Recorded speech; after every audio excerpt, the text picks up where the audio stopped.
नमस्कार, news point लेकर हाजिर हूं मैं राजीव। दोस्तों, संविधान बदलने का मुद्दा मोदी और उनकी कुर्सी के लिए विनाशकारी साबित हो रहा है और मोदी बार बार संविधान का सम्मान करने का दावा तो कर रहे हैं, लेकिन कांग्रेस की दलीलों के आगे मोदी के सारे दावे खारिज हो रहे हैं। कांग्रेस के उठाए सवालों के जवाब मोदी नहीं दे पा रहे हैं और आज एक बार फिर संविधान बचाने के नाम पर कांग्रेस ने बीजेपी और मोदी दोनों को आईना दिखा दिया है। दरअसल मध्य प्रदेश के महू में आज कांग्रेस की जय बापू जय भीम जय संविधान रैली हुई, जिसमें कांग्रेस अध्यक्ष मल्लिकार्जुन खड़गे और लोकसभा में नेता प्रतिपक्ष राहुल गांधी ने बीजेपी को बुरी तरह धो दिया है। एक तरफ राहुल गांधी ने कांग्रेस की विचारधारा बनाम आरएसएस की विचारधारा की बात कही और इसके साथ ही लोगों को सीधे शब्दों में बता दिया कि संविधान हर तरह से आपका रक्षा कवच है और अगर यह कवच हटा तो फिर गरीबों, पिछड़ों, दलितों की कोई रक्षा नहीं कर पाएगा। वहीं मल्लिकार्जुन खड़गे ने सीधे बीजेपी के खिलवाड़ पर ही सवाल उठा दिए। मल्लिकार्जुन खड़गे ने कहा है कि क्या गंगा में डुबकी लगाने से गरीबी दूर हो सकती है।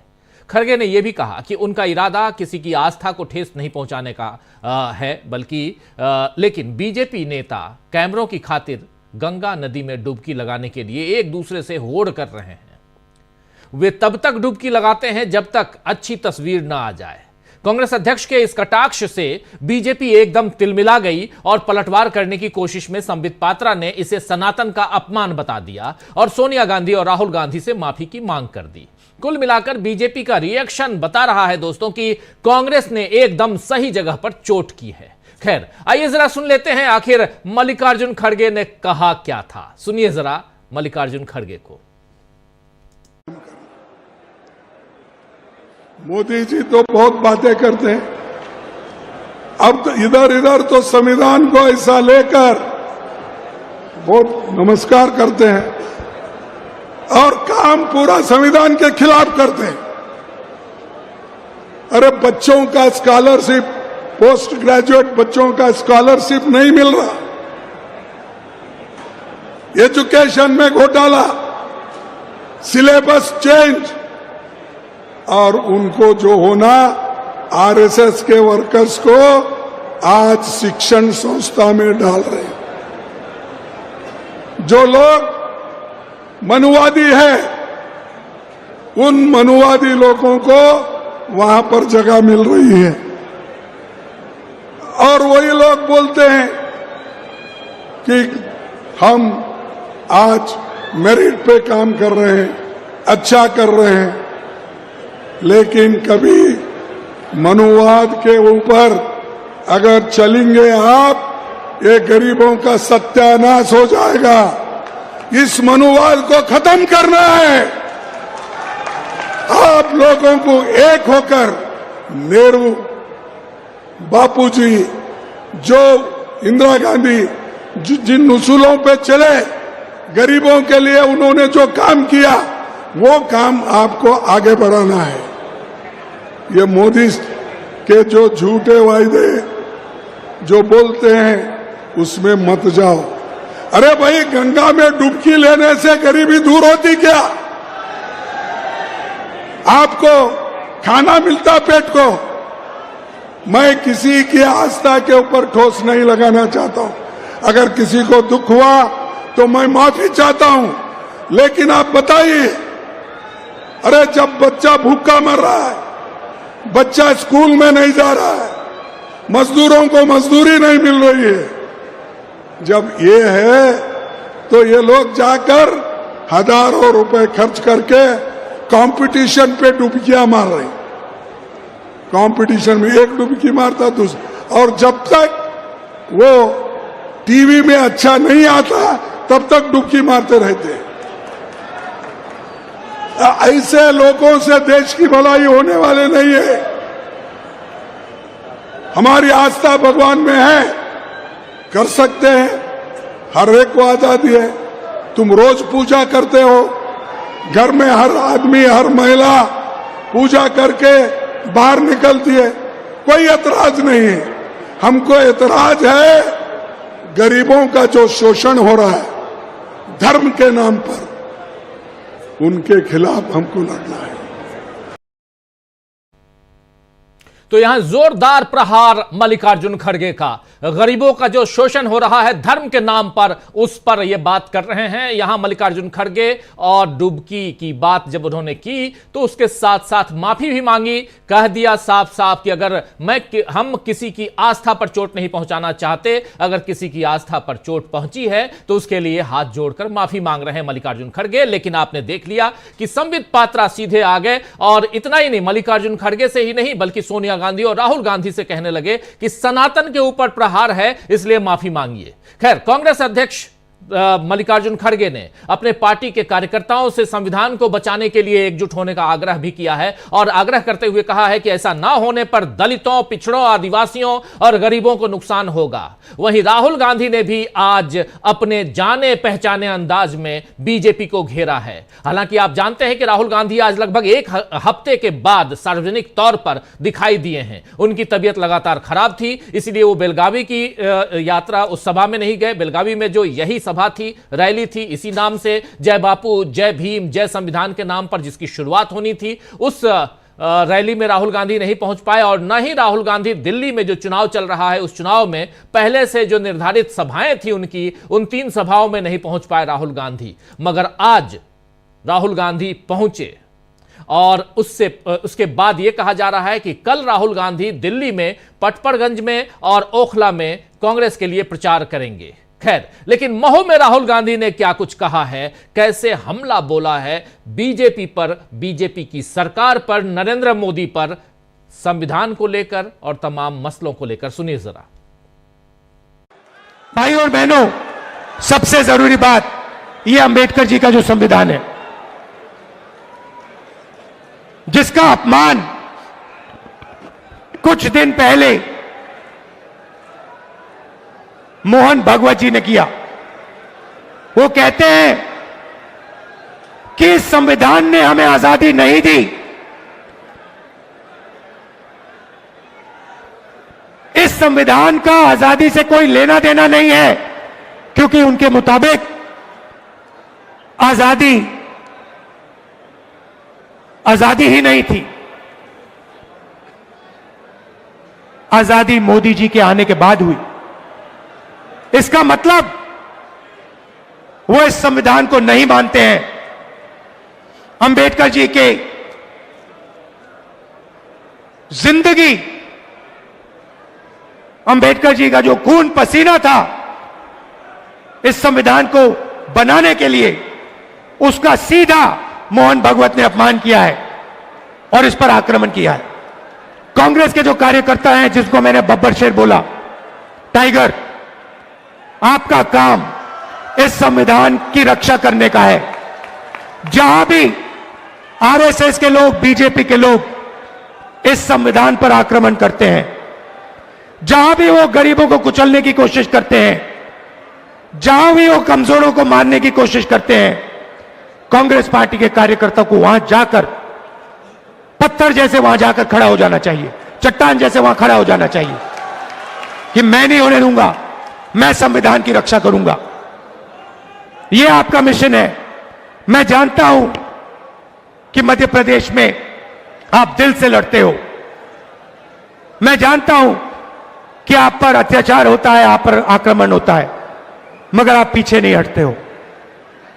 दिल से मैं आपका धन्यवाद करता हूं, आपके परिवारों का धन्यवाद करता हूं, आपके बच्चों का धन्यवाद करता हूं कि आप हमारी विचारधारा के लिए लड़ते हो। गांधी जी की विचारधारा के लिए, अंबेडकर जी की विचारधारा के लिए, नेहरू जी की विचारधारा के लिए, संविधान के लिए। आप सबका दिल से बहुत बहुत धन्यवाद। नफरत के बाजार में मोहब्बत की दुकान खोलनी है और आप सब लोगों को मिलकर खोलनी है। धन्यवाद। जय हिंद, नमस्कार। तो यहां पर नफरत के बाजार में मोहब्बत की दुकान खोलनी है, राहुल गांधी कह रहे थे। और इसके साथ साथ संविधान की बात और कह रहे हैं कि बीजेपी और संघ के लोग दलितों, आदिवासियों, पिछड़ों, अल्पसंख्यकों और गरीबों से उनके अधिकार छीनकर उन्हें फिर से गुलाम बनाना चाहते हैं। राहुल ने आज राम मंदिर के कार्यक्रम में और नई संसद का जो उद्घाटन हुआ उसमें देश की आदिवासी राष्ट्रपति को जाने नहीं देने पर भी निशाना साधा है। क्या कुछ कहा राहुल गांधी ने, सीधा सीधा हमला कैसे बोला है इस सरकार पर, नरेंद्र मोदी की सरकार पर, जरा वो भी सुन लीजिए। बीजेपी कहती है दूसरी आजादी मिली, सच्ची आजादी मिली। मैं आपसे पूछना चाहता हूं, राम मंदिर के उद्घाटन में आपने किसी गरीब व्यक्ति को देखा? आपने किसी मजदूर को देखा, किसान को देखा, पिछड़े वर्ग को देखा? आदिवासी राष्ट्रपति है। आदिवासी राष्ट्रपति को वो मंदिर में उन्होंने जाने ही नहीं दिया, अंदर जाने नहीं दिया।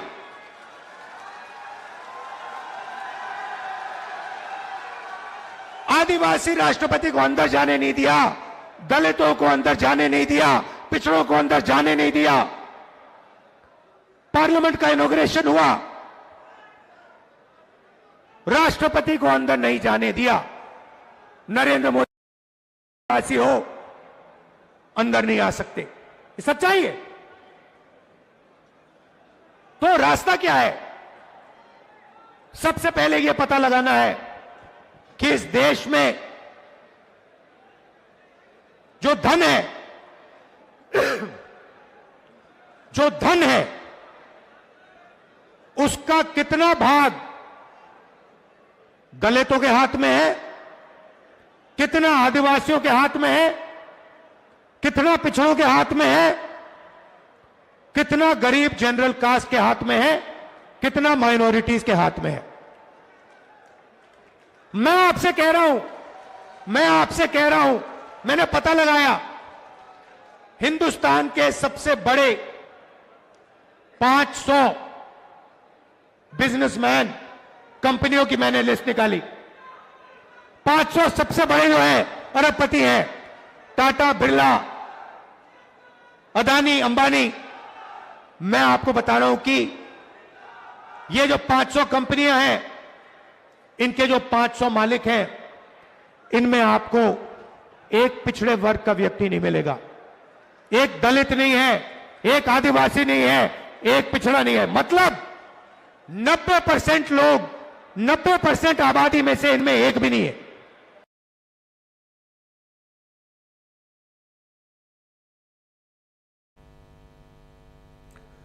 तो सुन रहे थे यहां पे राहुल गांधी सीधा सीधा हमला बोलते हुए। आज की इस रैली से एक खास तस्वीर यह भी सामने आई जिसमें बसपा के संस्थापक और दलितों के मसीहा कहे जाने वाले नेता काशीराम जी की बहन स्वर्ण कौर ने राहुल गांधी को अपना आशीर्वाद दिया। आइए जरा इस वीडियो को देखिए। काशीराम जी की बहन हैं और स्वर्ण कौर ये आई, राहुल गांधी के बगल में बैठी, अपना आशीर्वाद दिया राहुल गांधी को इन्होंने। ये आप देख रहे हैं काशीराम जी की बहन का राहुल गांधी के साथ खड़े होना कांग्रेस के लिए फायदेमंद साबित हो सकता है, क्योंकि दलित वोटर्स पर इसका प्रभाव पड़ेगा। वहीं बीजेपी को इसका नुकसान झेलना पड़ सकता है और साथ साथ मायावती जी को भी इसका नुकसान झेलना पड़ सकता है।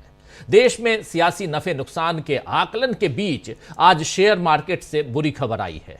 बाजार के करीब सभी इंडेक्स लाल निशान पर बंद हुए हैं, जिससे निवेशकों को 9 लाख करोड़ रुपए का नुकसान हुआ है। शेयर मार्केट की इस गिरावट के पीछे क्या मोदी सरकार की नीतियां और अमेरिका के कारण पड़ रहा दबाव जिम्मेदार है? यह सोचने वाली बात है। लेकिन यहां पर जरा ये चूंकि आर्थिक मसला है और इस बारे में चर्चा होनी चाहिए, क्योंकि गरीबी यहीं से खत्म होती है और अमीरी बढ़ती है। शेयर बाजार का जो दबाव है देश पर, वो क्या है ये आप अच्छी तरह से जानते हैं। लेकिन इस न्यूज पॉइंट में हम शेयर बाजार की चर्चा नहीं करने जा रहे हैं, चर्चा इसी रैली की करने जा रहे हैं जिसमें राहुल गांधी सीधा हमला बोलते हुए नजर आए, जिसमें मल्लिकार्जुन खड़गे सीधा हमला बोलते हुए बीजेपी पर नजर आए, और साफ साफ दिखाई दे रहा है कि कांग्रेस ने आर पार की लड़ाई छेड़ दी है। संविधान के नाम पर कैसे बीजेपी फंसी हुई है, इन सब की हम चर्चा करते हैं। इसलिए क्योंकि जय बापू, जय भीम यानी महात्मा गांधी और डॉक्टर भीमराव अंबेडकर, बाबा साहब भीमराव अंबेडकर और साथ में संविधान, अगर ये तीनों एक साथ हो तो बीजेपी तो परेशान होगी ही। आइए जरा डिकोड करने की कोशिश करते हैं हमारे कुछ वरिष्ठ साथियों के जरिए। जरा स्क्रीन पर हमारे तमाम साथियों को ले आइए, चर्चा को आगे बढ़ाते हैं। हमारे साथ देखिए इस वक्त 5 वरिष्ठ साथी जुड़े हुए हैं। डॉक्टर प्रकाश हिंदुस्तानी जी आज दिन भर महू में थे और इनसे बेहतर और कौन बताएगा कि आखिर वहां हो क्या रहा था। प्रकाश जी, आपका स्वागत करता हूं। और उससे थोड़ी सी दूरी पर भोपाल है, इंदौर से लगभग 200 किलोमीटर की दूरी है, और वहां से हमारे साथी डॉक्टर राकेश पाठक जी जुड़े हुए हैं। और साथ में इधर प्रयागराज चर्चा में खूब है, और गंगा में डुबकी लगा लेने से क्या गरीबी दूर हो जाएगी, ये बात कह रहे थे आज मल्लिकार्जुन खड़गे। लेकिन जब उन्होंने ये बात कही तो साथ साथ उन्होंने माफी भी मांगी। उन्होंने कह दिया कि किसी की आस्था पर चोट पहुंचाना मेरा मकसद नहीं है, इसलिए मैं माफी चाहता हूं हाथ जोड़कर। और वहीं से जुड़े हुए हमारे साथी सुनील शुक्ला जी। सुनील जी, आपका भी स्वागत है। इधर दिल्ली से हमारे 2 साथी जुड़े हुए हैं, प्रशांत टंडन जी हैं और अमलेंदु उपाध्याय जी हैं। दिल्ली में जो गतिविधियां चल रही हैं आप सब अच्छी तरह से जानते हैं, उस पर पैनी निगाह हमारे दोनों साथी रखते हैं। आप पांचों का स्वागत है। स्वागत इस्तकबाल आप तमाम दोस्त साथी शुभचिंतक आप सबका, जो अब तक जुड़ चुके हैं उनका भी, जो जुड़ने वाले हैं उनका भी। सीधा आना चाहता हूं सबसे पहले डॉक्टर प्रकाश हिंदुस्तानी जी, आपके पास ही आना चाहता हूं। आखिर क्या था, क्या 2 लाख लोग की चर्चा कल हो रही थी? हमारी टीम भी थी, अब हमारी टीम वहां से निकल चुकी है, इसलिए मैं जोड़ नहीं पा रहा हूं क्योंकि रात की फ्लाइट से उनको वापस आना है। लेकिन इकरार थे वहां पे दिन भर उस कवरेज में, हम लोगों ने दिन भर कवरेज किया भी है, लाइव प्रसारण किया तमाम भाषणों का। लेकिन आप चूंकि वहां मौजूद थे, कितनी भीड़ थी, क्या था भीड़ का आकलन कैसे, और साथ साथ लोगों के विचार आपने बात किए होंगे वो भी, और जो भाषण आपने सुने। डॉक्टर प्रकाश हिंदुस्तानी जी। राजीव जी, महू में इसके पहले भी जब राहुल गांधी भारत जोड़ो यात्रा पर थे, तब भी उन्होंने महू में इसी तरह रैली को संबोधित किया था और डॉक्टर आंबेडकर की प्रतिमा पर पुष्पांजलि अर्पित करने गए थे। आज भी ये काम उन्होंने किया। आज भी खड़गे जी साथ में थे, खड़गे जी भी दोनों कार्यक्रमों में थे उनके साथ। आज के जो बहु प्रतीक्षित कार्यक्रम था, पूरे मध्य प्रदेश कांग्रेस के एक हो गई थी। इसके लिए अच्छी बात यह रही कि इस आयोजन के लिए मध्य प्रदेश कांग्रेस में एकजुटता रही, पूरी कांग्रेस एक हो गई। जो कहते हैं कि कांग्रेस के ये अलग गुट है, ये अलग गुट है, वो सारे लोग एक साथ थे। आम लोगों की बात करें तो लोगों को भी ये बात बहुत अच्छी लगी कि कार्यक्रम दिन में था। राहुल गांधी 15 मिनट लेट पहुंचे, लेकिन 15 मिनट तो ठीक है, चल जाता है। और दिन में कार्यक्रम होने पर लोगों ने बड़ा सुकून महसूस किया, क्योंकि ठंड का समय है तो लोगों को धूप में घाम सेकने का मौका मिला, तो उन्हें बहुत अच्छा लगा। चूंकि आयोजकों को इस बात का अंदाज था कि क्या क्या हो सकता है, इसलिए उन्होंने भोजन की व्यवस्था भी की थी। ऐसा दावा है कांग्रेस के नेताओं कि हमने 2 लाख लोगों के लिए भोजन बनाया है। अब ये पता नहीं कितने लोग आए होंगे, लेकिन निश्चित ही बड़ी संख्या में लोग आए, क्योंकि जिस जगह ये आयोजन था, राहुल गांधी का भाषण था, वो था रसलपुरा, एक गांव, उसके पास ही हरनिया खेड़ी स्टेशन है। इंदौर और महू के बीच में ये जगह है, और वहां से कुछ ही 4-5 किलोमीटर दूर ही बाबा साहब आम्बेडकर का जन्म स्थान है। तो इसकी भूमिका ये कि जगह ये ऐसी थी। और महू की आबादी 1 लाख से ज्यादा है। महू के पास पीतमपुर की आबादी 1.5 लाख है, राऊ की आबादी लगभग 1.5 लाख है। तो 4 लाख लोगों के बीच में यह आयोजन हुआ था। और जितने लोग इस कार्यक्रम में मैदान में थे, उससे ज्यादा लोग सड़क पर थे, क्योंकि ये मार्ग महू इंदौर या महू मंडलेश्वर मार्ग है, ये स्टेट हाईवे है। तो वहां बड़ी संख्या में पूरे रास्ते में लोग रुके हुए थे। जो इंदौर महू के डेली ट्रेवलर हैं, उन्होंने, कई लोगों ने ये सोचा कि बहुत भीड़ होगी, ट्रैफिक जाम होगा, तो लोगों ने ट्रेन से जाना पसंद किया महू, लेकिन यातायात चलता रहा। जो उत्साह लोगों में देखने को मिला वो वाकई अच्छा था। लोगों को उम्मीद थी कि राहुल गांधी इसी तरह का जोरदार भाषण देंगे, संविधान की बात करेंगे। राहुल गांधी ने संविधान की बात की, SC ST के मुद्दे पे बात की, भाजपा की नीतियों की बात की, जो दावे करती थी कि हम 400 सीटें पार आएंगे तो संविधान बदल देंगे। तो राहुल गांधी ने इस पर भी निशाना बनाया। और RSS तो राहुल गांधी के भाषण में हमेशा से ही निशाने पर रहता है, तो आज भी उन्होंने RSS पर निशाना साधारण जातिगत जनगणना के बारे में बताया और यह भी कहा कि जातिगत जनगणना होगी तो हम 50% आरक्षण की दीवार को तोड़ देंगे, उससे ज्यादा आगे जाएंगे। कांग्रेस के मध्य प्रदेश कांग्रेस के जीतू पटवारी ने कार्यक्रम में यह कहा कि मध्य प्रदेश में सभी सीटों पर बीजेपी जीती है, लेकिन ये पहली और आखिरी बार हुआ है, अगली बार ऐसा होगा नहीं और हम आपको वादा करते हैं राहुल जी की ऐसा नहीं होगा।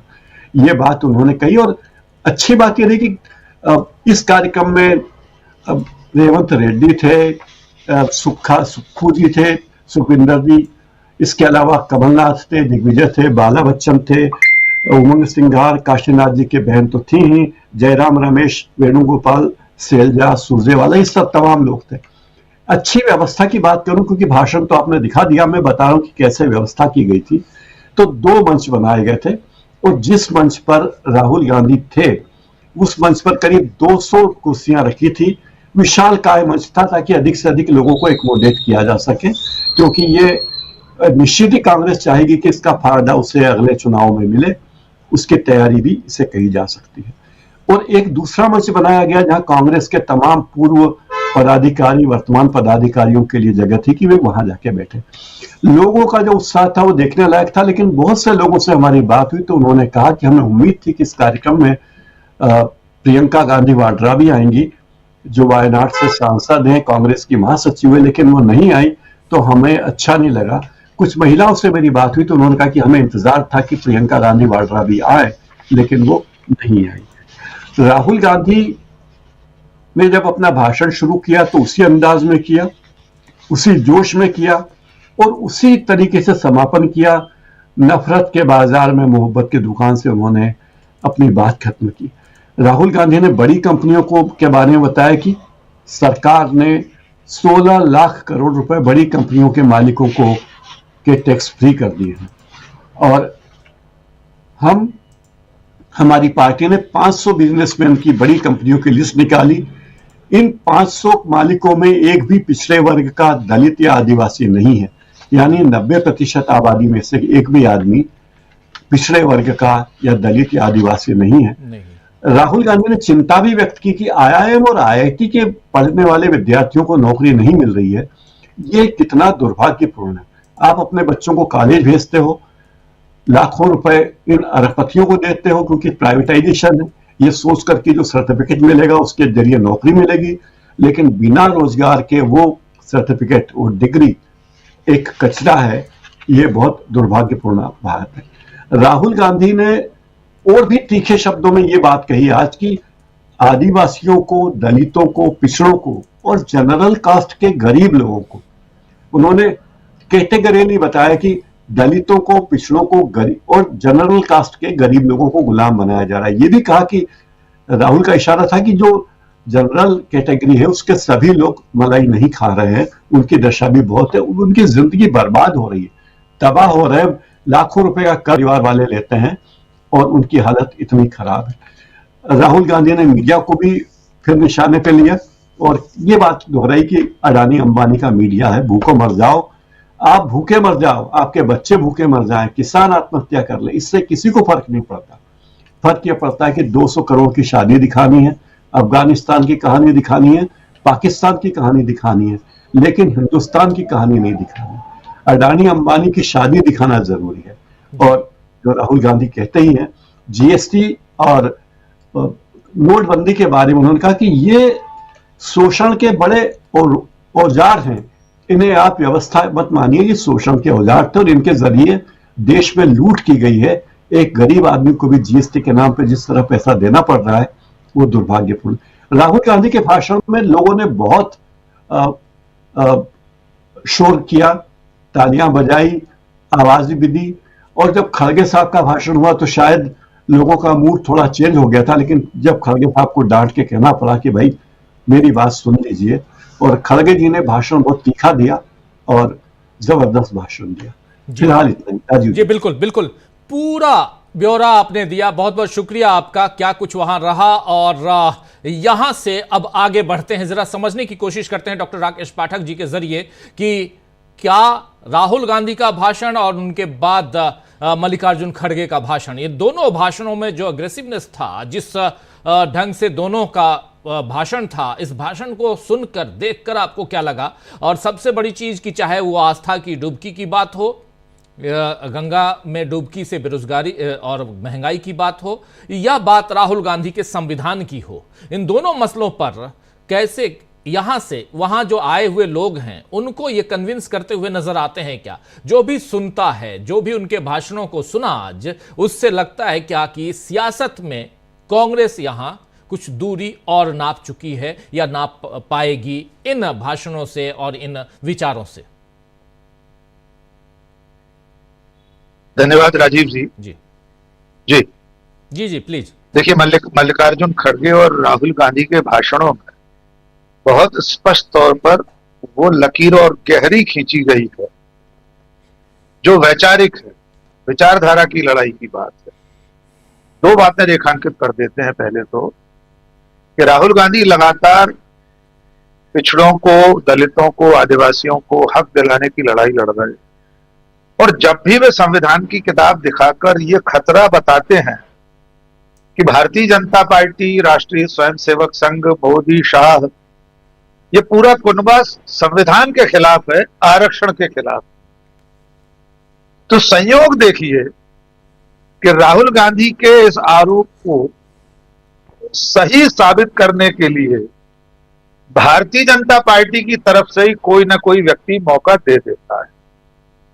हमने 2 दिन पहले आपको बताया था कि इंदौर में बाबा साहब अंबेडकर की और संत शिरोमणि रविदास जी महाराज की मूर्ति तोड़ी गई।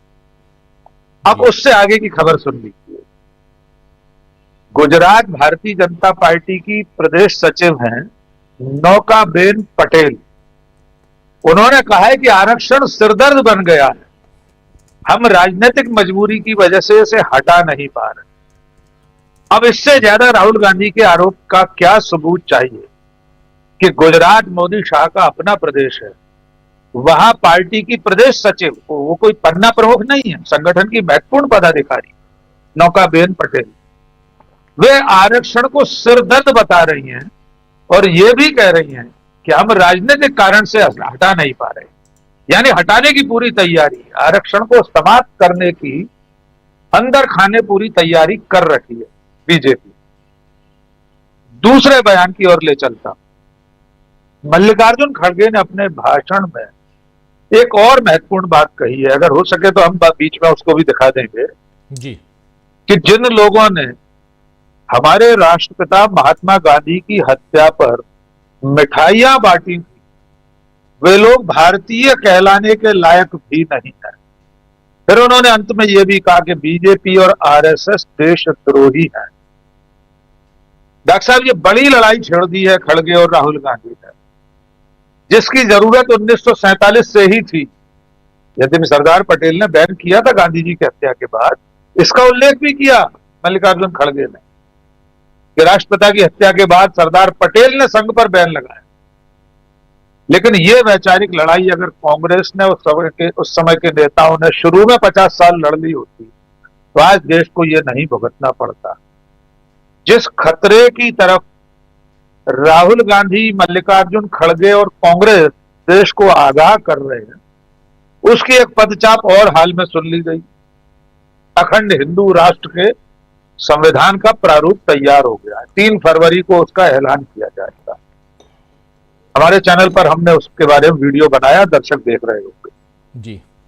तो आज अंबेडकर की जन्मभूमि से कांग्रेस ने और राहुल गांधी, मल्लिकार्जुन खड़गे और तमाम नेताओं ने जो शंखनाद किया है, उसकी अनुगूंज उस वीडियो का थोड़ा सा उसका हिस्सा जरा बता दीजिए उस बारे में। ये बहुत इंपॉर्टेंट आपने यहाँ जानकारी दी है। वीडियो है ऑलरेडी, हमारे साथी देख लेंगे उसको, लेकिन फिर भी थोड़ा सा, जिसमें उन्होंने, मल्लिकार्जुन खड़गे ने गांधी जी की हत्या पर मिठाई की बात कही, उसी के बारे में पूछ रहे हैं ना? नहीं, मैं ये 3 तारीख को जो नए संविधान की हाँ, अच्छा 3 तारीख को, जी क्षमा कीजिए। इस वक्त प्रयागराज में महाकुंभ चल रहा है और संतों की एक सभा है, एक उनकी कमेटी है, जिसने 29 जनवरी 2022 को इसी प्रयागराज में हिंदू राष्ट्र संविधान निर्माण समिति गठित की थी। उस समिति ने अखंड हिंदू राष्ट्र का संविधान बना लिया है, उसका प्रारूप सामने आ गया है, जिसकी जानकारी हमने अपने वीडियो में डीवी लाइव पर जो वीडियो लगा उसमें बताया है। उसमें 2-3 महत्वपूर्ण बातें हैं हमारे दर्शकों के लिए, यद्यपि विषयांतर हो जाएगा। सबसे मजेदार बात यह है कि जो अखंड हिंदू राष्ट्र होगा उसका राष्ट्र प्रमुख युद्ध की स्थिति में सेना की अगुवाई करेगा। मान लीजिए कल अगर हिंदू राष्ट्र बन जाए तो नरेंद्र मोदी जी खुद टैंक में बैठकर पाकिस्तान या चीन पर हमला करने जाएंगे। मुसलमानों और ईसाइयों को वोट का अधिकार नहीं होगा। जन्म लेने के बाद हर बच्चे को 3 से 8 साल की उम्र तक गुरुकुल में पढ़ना पड़ेगा। संसद जो है वो धर्म संसद कहलाएगी। और बाकी की जानकारियां हमारे वीडियो में टीवी लाइव पर दर्शक देख सकते हैं। लेकिन इसकी पूरी अभी तो ये प्रारूप के बारे में जानकारी जो छनकर सामने आई है वो है पूरा संविधान 501 पृष्ठ का है, जो राम राज्य, कृष्ण राज्य, मनुस्मृति और चाणक्य के अर्थशास्त्र के आधार पर बनाया गया है। इस 501 पेज के संविधान को 3 फरवरी को वसंत पंचमी के दिन प्रयागराज में ही देश के सामने रखा जाएगा। फिर चारों पीठों के शंकराचार्य के पास भेजा जाएगा स्वीकृति के लिए। जब वे स्वीकृति दे देंगे तो केंद्र सरकार के पास जाएगा और उसके बाद केंद्र सरकार भारत को अखंड हिंदू राष्ट्र घोषित कर देगी।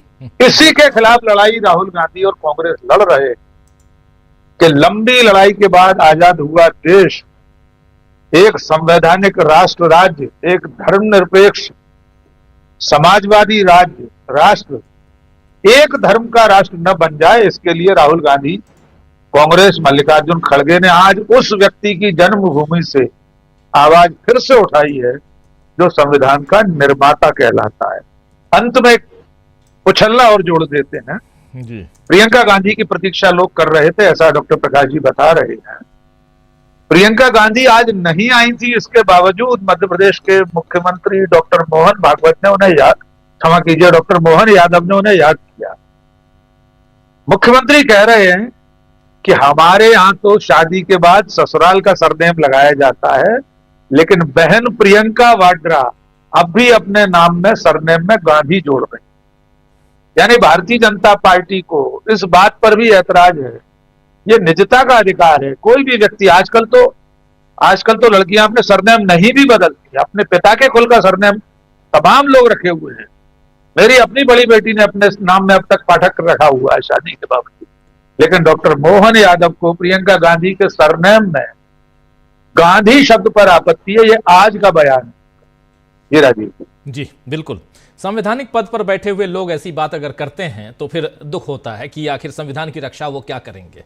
खैर, प्रशांत टंडन जी के पास आऊं, लेकिन प्रशांत जी उनसे पहले जो अभी डॉक्टर राकेश पाठक जी जिस बयान के बारे में कह रहे थे, जिस भाषण के उस अंश के बारे में जो मल्लिकार्जुन खड़गे का जिक्र हो रहा था, जरा उसको सुन लेते हैं, फिर आता हूं प्रशांत टंडन जी आपके पास। फिर हमारे साथ सुनील शुक्ला जी भी हैं और प्रयागराज का जिक्र भी उन्हीं के भाषण में है, मल्लिकार्जुन खड़गे के भाषण में, जरा उनको भी उस पर भी चर्चा हम करेंगे। लेकिन पहले सुन लेते हैं मल्लिकार्जुन खड़गे के इस बाइट को, इस भाषण को। और महात्मा गांधी जी ने यह कहा था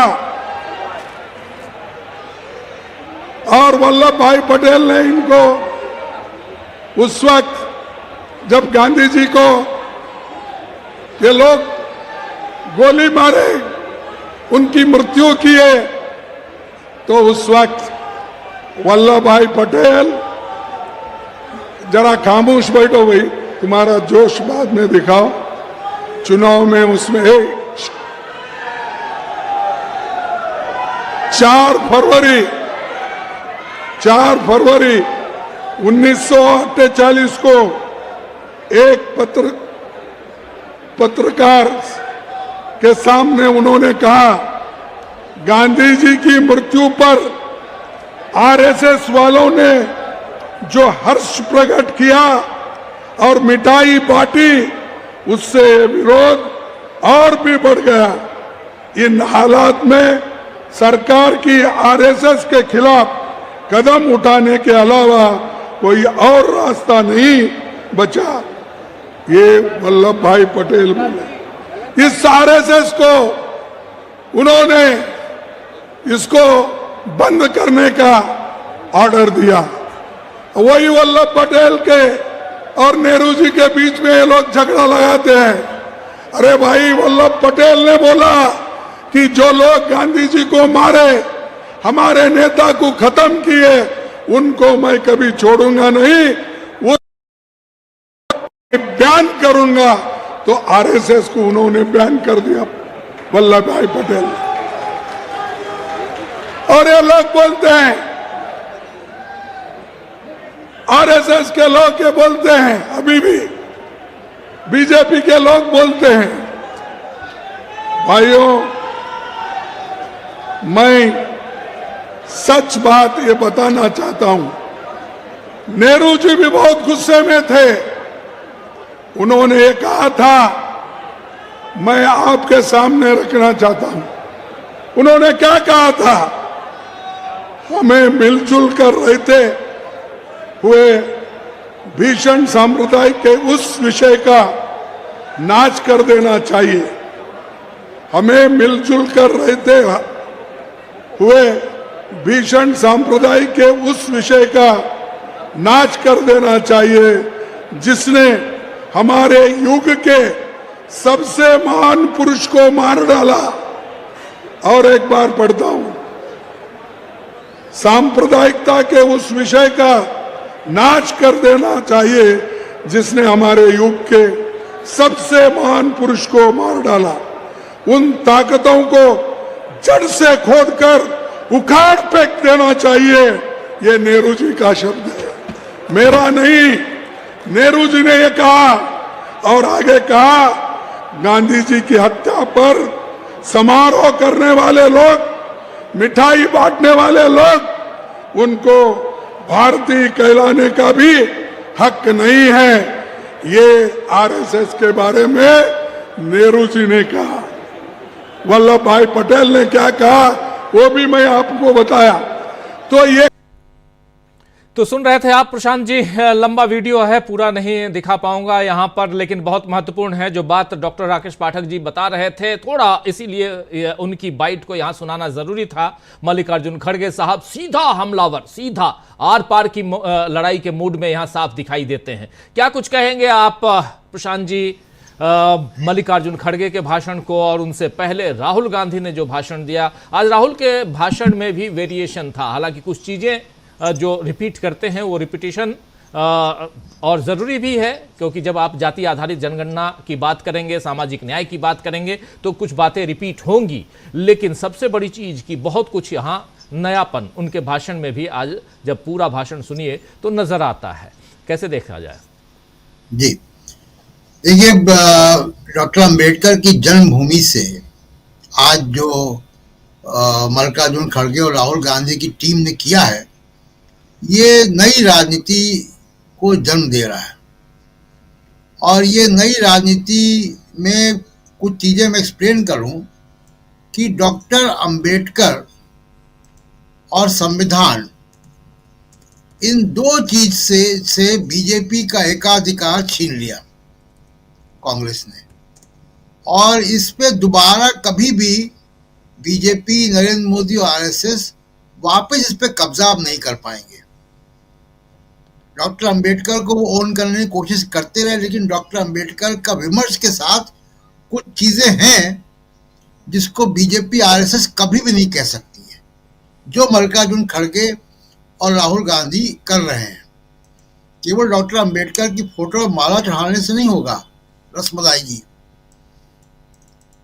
डॉक्टर अंबेडकर के विमर्श के साथ एक बहुत जरूरी शब्द है मनुवाद, और मनुवाद पे हमला नरेंद्र मोदी कभी भी नहीं कर पाएंगे, आरएसएस कभी भी नहीं कर पाएगी। तो आज महू से, और हमें पहले से भी ये है, लेकिन आज उस पे एक बड़ा मील का पत्थर है कि राहुल गांधी और मल्लिकार्जुन खड़गे की टीम ने नरेंद्र मोदी से एक बड़ा पॉलिटिकल नैरेटिव छीन लिया है, और वो कभी भी अब इनके पास वापस नहीं आ सकता। तो और उसके साथ दूसरी एक चीज है जो साथ में ये लोग कहते हैं कॉर्पोरेट। तो कॉर्पोरेट मनुवाद, सामाजिक न्याय, आरक्षण ये बातें अब मोदी जी नहीं कह पाएंगे, कभी भी नहीं कह सकते हैं। तो इसलिए इस विमर्श पे कभी भी कंट्रोल नहीं कर पाएंगे। वो केवल कहानियां सुनाएंगे कि नेहरू जी ने ये किया और नेहरू जी ने वो किया, और वो इतिहास की घटनाओं को तोड़ मरोड़ के पेश करने की बात, लेकिन वो नहीं कर पाएंगे। दूसरा एक विमर्श जो बीजेपी के साथ एक आता है, जो राहुल गांधी और मल्लिकार्जुन खड़गे लगातार बात करते हैं, मोहब्बत की दुकान। देखिए, एकता की बात नरेंद्र मोदी भी करते हैं, बीजेपी आरएसएस भी करती है, लेकिन वो एकता डराने वाली एकता है। किसी दुश्मन के खिलाफ एक हो रहा है, बटोगे तो कटोगे, ये भाषा है। वो एकता उनकी कंडीशनल है। उनका सामाजिक सौहार्द कभी भी नहीं हो सकता। एक शब्द जो सामाजिक सौहार्द है वो कभी मोदी जी नहीं बोल पाएंगे। तो मोदी जी के हिस्से से एक बड़ा पॉलिटिकल विमर्श खींच लिया उन्होंने। अब संविधान को खतरा है, आरक्षण को खतरा है, मनुवाद है, डॉक्टर अंबेडकर, इन सब पे अब कांग्रेस का कंट्रोल है। यहां से कांग्रेस को क्या करना है कि अब इस पॉलिटिकल नैरेटिव को इलेक्शन के मशीनरी में कन्वर्ट करना है। बीजेपी और नरेंद्र मोदी के पास अभी जो बचा है, जिस सहारे वो चल रहे हैं, वो कॉर्पोरेट सपोर्ट और इलेक्शन की मशीन। बीजेपी को चुनाव लड़ने की मशीन उन्होंने बना दिया है। तो चुनाव लड़ने की मशीन वो भी तब जबकि इलेक्शन कमीशन साथ हो, कोर्ट साथ हो, कॉर्पोरेट मीडिया साथ हो, ऑफिशियल मशीनरी साथ हो। ये मशीन उनके साथ है, प्लस कॉर्पोरेट सपोर्ट है। उसके अलावा जो पॉलिटिकल विमर्श है वो अब मोदी जी के पास नहीं बचा है। हिंदुत्व का नारा नहीं बचा। मैं दिल्ली का एग्जाम्पल देता हूँ आपको। दिल्ली में पहले एक नैरेटिव लेकर आए ये लोग अरविंद केजरीवाल के खिलाफ, शीश महल नहीं चला, उसको विड्रॉ कर लिया गया। उसके बाद ये नफरत का लेकर आए मार्केट में और योगी आदित्यनाथ को लगाया, वो बुलडोजर लेकर आ गए। यहाँ पे बुलडोजर को भी दिल्ली ने वापस भेज दिया। अब अमित शाह बुलडोजर की बात नहीं कर रहे हैं। अब अमित शाह कह रहे हैं कि जी विकास के जो काम हुए हैं आम आदमी पार्टी में उसको मैं वापस नहीं लूंगा, वो चलते रहेंगे। अब वो वेलफेयर की बात कर रहे हैं। तो ये इशारा कर रहा है कि बीजेपी के हाथ से पॉलिटिकल नैरेटिव खिसक रहा है और बीजेपी अब इसको क्लेम नहीं कर पाएगी। ये राहुल गांधी और मल्लिकार्जुन खड़गे की टीम ने कर दिया है। भविष्य की राजनीति अब सामाजिक न्याय, जातिवाद जनगणना, आरक्षण, डॉक्टर अंबेडकर को केंद्र में रख के होगी। तो अभी तक बीजेपी क्या करती थी, आरएसएस क्या करती थी, कांग्रेस के लोगों पर, सुभाष चंद्र बोस पे, वल्लभ भाई पटेल पे, भगत सिंह पे अपना एकाधिकार जमाने की कोशिश करती थी और डॉक्टर अंबेडकर पे। ये अब कांग्रेस ने वापस उनसे रिक्लेम कर लिया है कि ना, डॉक्टर अंबेडकर पे आपका क्लेम नहीं चलेगा। और डॉक्टर अंबेडकर पे क्लेम करना है तो आपको मनुवाद कहना पड़ेगा। क्या बीजेपी मोदी और मोहन भागवत मनुवाद जैसी शब्दावली को इस्तेमाल कर सकते हैं? कभी नहीं कर सकते। इनका जो मूलभूत आधार है, जो उद्देश्य है सामाजिक यथास्थिति को कायम रखना, वो उस वजह से ये नहीं कर सकते। तो ये काम बड़ा कांग्रेस ने कर दिया है, जो कि वैचारिक लड़ाई की एक दिशा तय हो गई है। और दिशा तय होने के साथ साथ पॉलिटिकल नैरेटिव भी बीजेपी से उन्होंने ले लिया है। अब बीजेपी के पास पॉलिटिक्स करने को कोई नैरेटिव नहीं बचा है जो कि व्यापक हो बहुत समाज को। हिंदुत्व को भी आप देखिएगा कि हिंदुत्व के नाम को भी लेना बंद कर दिया। उसको उन्होंने एक्सपेरिमेंट किया हिंदुत्व को सनातन में कन्वर्ट करने में। वो सनातन भी नहीं चल रहा है।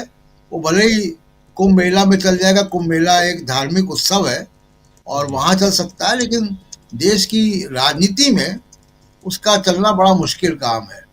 तो ये धीमे धीमे क्या हो रहा है कि लोगों को समझ में आ रहा है कि जो गरीब लोग हैं, जो उनको समझ में आ रहा है कि वो गरीब क्यों है। उसका आंसर मल्लिकार्जुन खड़गे और राहुल गांधी की भाषणों से मिल रहा है। दूसरा एक बहुत बड़ा जो वर्ग है, जो महत्वाकांक्षी है, जो एस्पिरेशनल है, उसको एक दिशा मिल रही है, और वो दिशा ये है कि उसको अपना हिस्सा चाहिए देश के संसाधनों पे।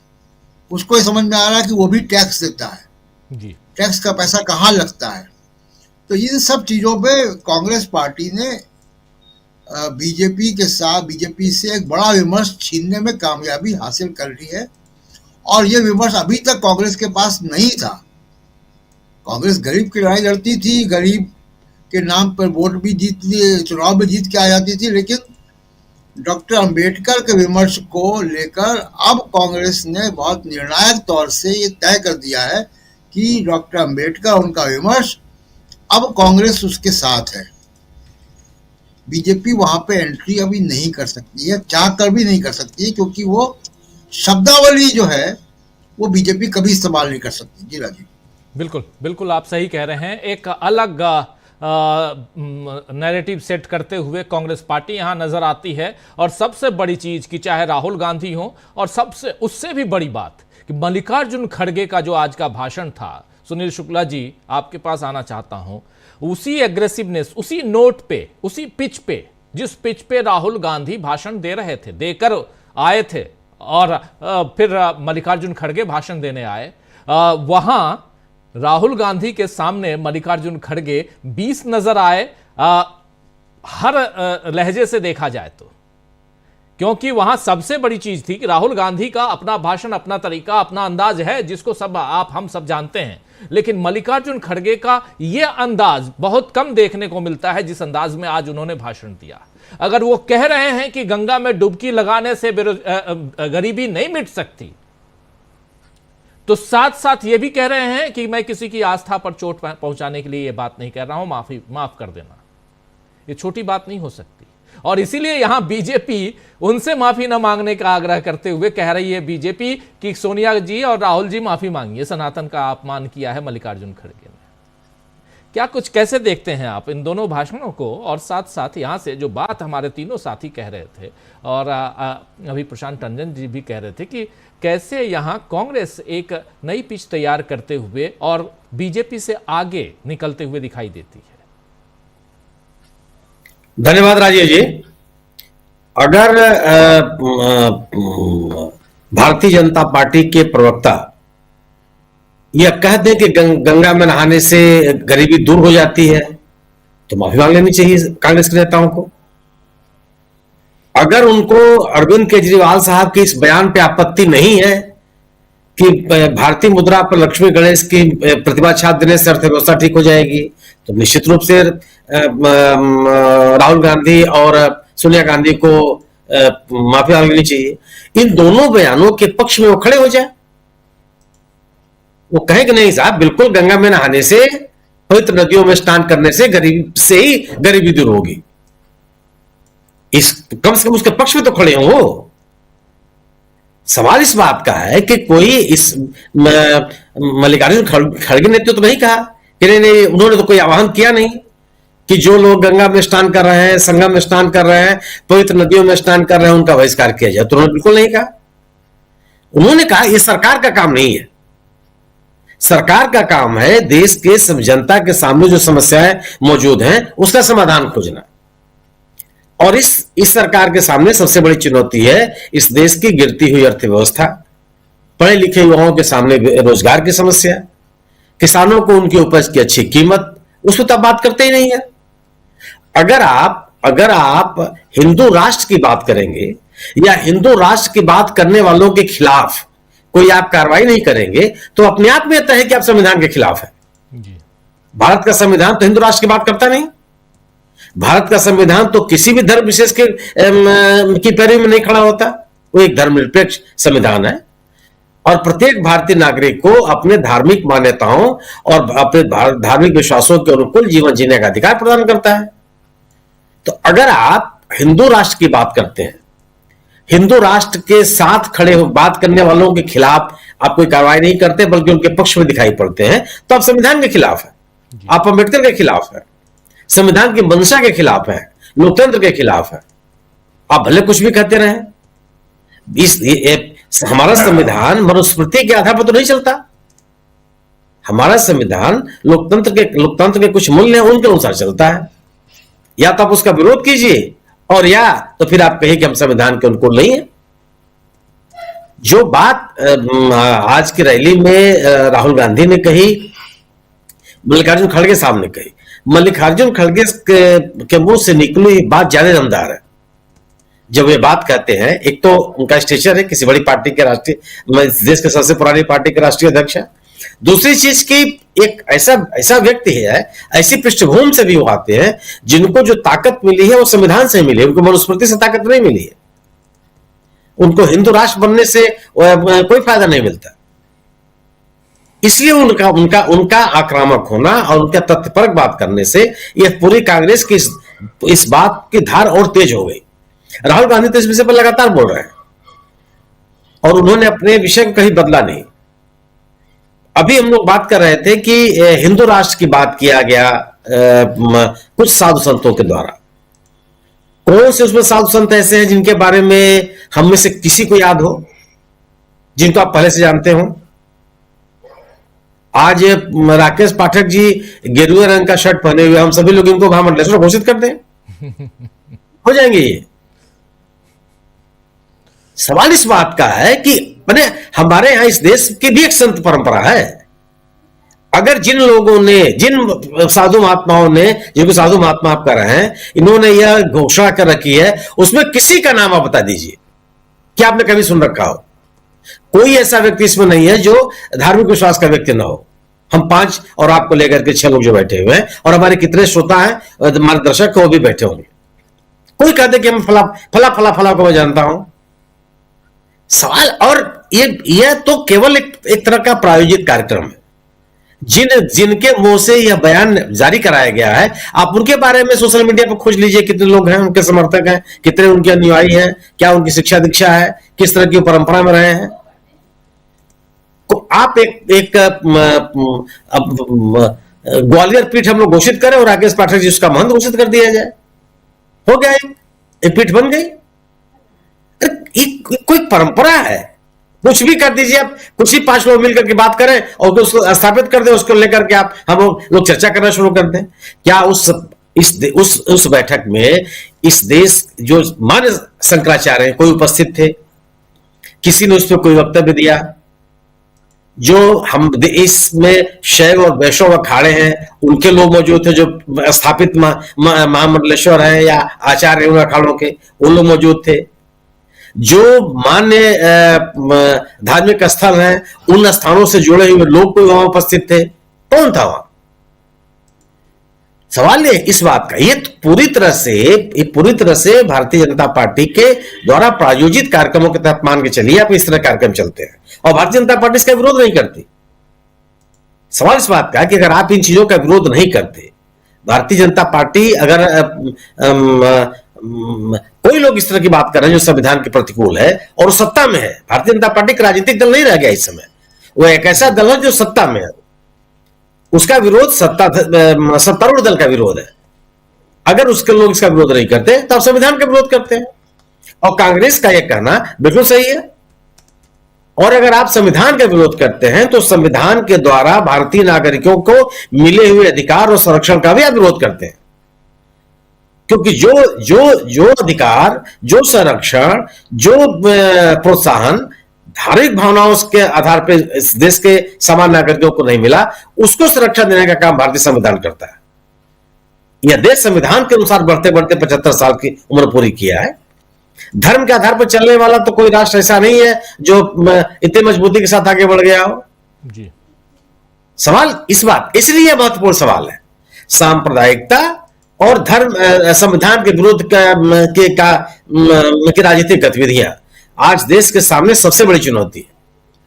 इसलिए लोगों के बीच में ये महत्वपूर्ण विमर्श है। और आप कुछ भी कर लीजिए, सवाल है कि सबको बिना किसी के, हम और आप सभी लोग जानते रहे हैं कि कुंभ के पर्व पर किसी को निमंत्रण नहीं दिया जाता, लोग अपने आप चल करके आते हैं। सरकार ने अविभाजित मध्य प्रदेश की सरकार, छत्तीसगढ़ की सरकार बनी, जिसने राज्य में कुंभ लगाने के पूरे सरकारी प्रयत्न कर दिए। कितने लोगों ने विश्वास किया उस पर? कितने लोगों ने मान लिया?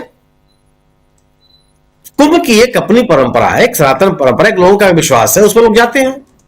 अगर आप ये सोचिए, आप कोई सरकार पूरी ताकत लगा ले कि हरिद्वार, उज्जैन, प्रयागराज और नासिक, इन चारों स्थानों को छोड़ के किसी भी स्थान पर कहें कि हम कुंभ लगवा देंगे और लोग उसे विश्वास कर लें। सरकारी तंत्र से, सत्ता और शासन के बल पर धार्मिक विश्वास नहीं चलते हैं। धार्मिक विश्वास लोगों के अलग हैं और राजनीतिक विमर्श अलग है। बिल्कुल, ये जो धार्मिक आयोजनों का राजनीतिक लाभ लेने की कोशिश होती है, वो फलीभूत नहीं होती, कभी नहीं हुई है। अगर फलीभूत होनी होती तो उत्तर प्रदेश में अयोध्या में राम मंदिर की स्थापना की प्राण प्रतिष्ठा के बाद भारतीय जनता पार्टी दूसरे नंबर की पार्टी नहीं होती उत्तर प्रदेश में। हिंदी भाषी राज्यों में उसकी स्थिति नहीं बनती, सबसे ज्यादा होती। 400 का नारा तो पार हो ही रहा था। क्या क्या नहीं किया गया, लेकिन क्या लोगों ने मान लिया? सरकारों का काम धार्मिक आयोजन नहीं है। धार्मिक आस्थाएं लोगों के निजी विश्वास के विषय है। लोग जो जिसको मानता है माने। और जो खड़गे साहब कर रहे थे, घर आदमी अपने घर में पूजा करता है, अपने घर से पूजा करके निकलता है। हर के अपने आराध्य हैं, हर की अपनी पूजा शैली है। सवाल इन चीजों के आधार पर आप देश चलाना चाहते हैं, और इसके आधार पर देश के जो सामने समस्याएं हैं उसकी आप अनदेखी करना चाहेंगे। एक प्रमुख विपक्षी दल के नाते जो कांग्रेस की जिम्मेदारी बनती है, उस जिम्मेदारी का निर्वाह करते हुए कांग्रेस पार्टी नजर आती है कि सरकार अपनी विफलताओं को, अपने लोगों के प्रति अपने दायित्वों से किस तरह से मुंह चुरा रही है, उसका उल्लेख करना और लोगों के बीच में लेके जाना और विमर्श में रखना जी, ये आवश्यक है। ये जो संविधान की लड़ाई है वो सब निश्चित रूप से मौलिक सवाल है, और इसमें विमर्श जितना ज्यादा ही होगा, सरकार उतनी ही घिरेगी। जी बिल्कुल बिल्कुल, आप सही कह रहे हैं। यहाँ मौलिक का, और सबसे बड़ी चीज की सियासत में, राजनीति में ऐसी लड़ाई, और वो भी कुछ उसूलों वाली लड़ाई बहुत कम देखने को मिलती है, जिसको लेकर राहुल गांधी और कांग्रेस पार्टी चल रही है, जिसमें साफ साफ संविधान की बात हो रही है। आप इससे पहले देखिए कि बहुत सारी आप लेके आते हैं, चाहे गरीबी मिटाओ की बात हो, चाहे महंगाई की बात हो, चाहे और भी बहुत सारे मुद्दे आते हैं ऐसे जिसमें घोटाले की बात होती है, भ्रष्टाचार की बात होती है। ऐसी लड़ाइयां खूब लड़ी गई, लेकिन जब संविधान बचाने की लड़ाई की बात आती है, संविधान बचाने की बात आती है, और उसूलों की बात आती है, सामाजिक न्याय की बात आती है, जाति आधारित जनगणना की बात आती है, जो पिछले दिनों हम लोग देख रहे हैं, पिछले 2-3 साल से तो राहुल गांधी इस राह पे चल निकले हैं, और कांग्रेस पार्टी इसको अब अपना टूल बना रखी है।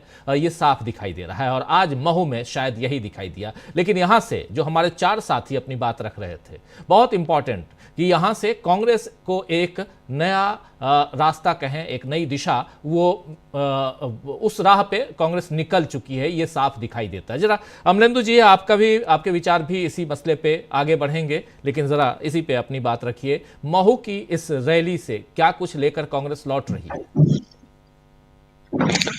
राजीव जी, महू से कांग्रेस ये लेकर लौट रही है कि महू में कांग्रेस की रैली थी, कपकपी जो थी वो अमित शाह जी को चल रही थी कि उनको कुंभ स्नान करना पड़ा। आप समझ सकते हैं कि कितना गंभीर जो है वो असर हुआ इस रैली का, कि जिस समय कांग्रेस की महू में रैली थी उस समय अमित शाह जी कुंभ में स्नान कर रहे थे। तो बहरहाल उनका आज ही का कार्यक्रम तय था, या आज ही क्यों किया गया? मोदी जी जिस दिन जा रहे हैं उस दिन अमित शाह कुंभ में स्नान क्यों नहीं कर सकते? ये बड़ा सवाल है राजीव जी। तो अब खैर ये उनका मसला है, कौन कब करता है। लेकिन जो आज संदेश दिया है कुंभ यहाँ से महू से राजीव जी, वो साफ साफ संदेश है कि भारतीय जनता पार्टी को अब ये बताना पड़ेगा कि वो डॉक्टर अंबेडकर के विचारों के साथ है या उनकी प्रतिमा के साथ है। विचारों के साथ तो नहीं है, ये तो मालूम पड़ गया, चूंकि विचार सामने आ गया, और प्रतिमा के साथ भी नहीं है, ये भी सामने आ गया राजीव जी। क्योंकि जिस तरीके से डॉक्टर अंबेडकर की प्रतिमाएं जगह जगह खंडित करने की सूचनाएं आई हैं, खबरें आई हैं, उससे ये साफ जाहिर होता है कि भारतीय जनता पार्टी डॉक्टर अंबेडकर के विचारों के साथ तो है ही नहीं, और अभी तक जो एक भ्रम पाले हुए थी कि उनकी प्रतिमा के साथ है, वो उस प्रतिमा को भी खंडित करने पर जुट गई है। ये भी एक संदेश मिला राजीव जी। दूसरा जो एक जो बड़ा संदेश था राजीव जी, वो जो कांशीराम जी की बहन वहां मंच पर मौजूद नहीं, वो एक बड़ा संदेश जो था वो भी था आज की इस महू की रैली से। आप समझ सकते हैं कि जो देश की दलित राजनीति है उसको एक बड़ा संदेश था, और शायद ये आभास बहन जी को भी हो गया था। तो सुबह सुबह बहन जी ने पंजाब की घटना को लेकर 5 ट्वीट किए, और उसमें चौथे ट्वीट में उन्होंने कांग्रेस पर बड़ा जोरदार हमला बोला। भारतीय जनता पार्टी पर बहन जी खामोश रही। तो ये कई एक संकेत जो है एक तरीके से मिलते हैं। दूसरा, मल्लिकार्जुन खड़गे ने राजीव जी जो आज बातें रखी हैं राहुल गांधी का तो खैर अपना था ही बहुत जोरदार जबरदस्त तरीके से, और उन्होंने एक तरीके से कहा जाए कि खाल उधेड़ कर रख दी राहुल गांधी ने। लेकिन मल्लिकार्जुन खड़गे ने जो खाल उधेड़ना था उसको भी सीने का ढंग से काम किया। खाल जो राहुल गांधी ने उधेड़ी उसको सीने का काम जो था फिर वो मल्लिकार्जुन खड़गे ने किया। और तमाम ऐतिहासिक दस्तावेजों को सामने रखते हुए मल्लिकार्जुन खड़गे ने जो बातें रखी हैं, भारतीय जनता पार्टी के पास अगर इसके कोई जवाब हो तो भारतीय जनता पार्टी थे। भारतीय जनता पार्टी बताए कि सरदार पटेल ने प्रतिबंध क्यों लगाया था आरएसएस पर, और क्या भारतीय जनता पार्टी सरदार पटेल की इसीलिए पूजा करती है कि आरएसएस पर प्रतिबंध लगाया था सरदार पटेल ने, बताए भारतीय जनता पार्टी। भारतीय जनता पार्टी बताए कि मनुवाद को लेकर डॉक्टर अंबेडकर के क्या विचार हैं, भारतीय जनता पार्टी उसके साथ खड़ी है कि नहीं खड़ी है। इसी तरीके से डॉक्टर अंबेडकर ने मनुस्मृति जलाई थी। भारतीय जनता पार्टी जब अमित शाह ने अपमान किया बाबा साहब डॉक्टर भीमराव अंबेडकर का, और उसके बाद जब अमित शाह जी ने प्रेस कॉन्फ्रेंस की तो उन्होंने कहा कि मैं उस पार्टी से आता हूं जो बाबा साहब का अपमान कर ही नहीं सकती। तो हमने मान लिया बात कि भारतीय जनता पार्टी बाबा साहब का अपमान कर ही नहीं सकती, तो क्या भारतीय जनता पार्टी भी अब मनुस्मृति दहन दिवस मनाएगी बाबा साहब जिस दिन जलाई थी मनुस्मृति, तो भारतीय जनता पार्टी मनाएगी। यानी कुल मिलाकर राजीव जी जो वैचारिक लड़ाई अब एक जो आ रही है मतलब जो अब तक जो थी वो एकदम बिल्कुल सतह पर आ रही है, और तमाम राजनीतिक दलों के सामने भी अब ये बात होगी कि उनको भी पाला तय करना पड़ेगा कि आप किस पाले में खड़े हुए हैं, फेंस के इस पार हैं या फेंस के उस पार हैं। यानी भारतीय जनता पार्टी की जो नीतियां हैं उनके आप विरुद्ध हैं या आप संविधान के साथ हैं, ये आपको सबको तय करना पड़ेगा। तो अब ये तय करने का समय भी दूसरे लोगों के लिए भी आ गया है। तो राहुल गांधी और मल्लिकार्जुन खड़गे ने राजीव जी आज महू की रैली से सिर्फ लकीर जो है वो भारतीय जनता पार्टी के लिए नहीं खींची है, उन दलों के लिए भी खींची है जो खुद को भारतीय जनता पार्टी का विरोधी होने का दावा करते रहते हैं, लेकिन पिछले दरवाजे से या कहिए कि चोरी छुप के जो है वो भारतीय जनता पार्टी की किसी ना किसी तरीके से मदद करते हुए दिखाई पड़ते हैं।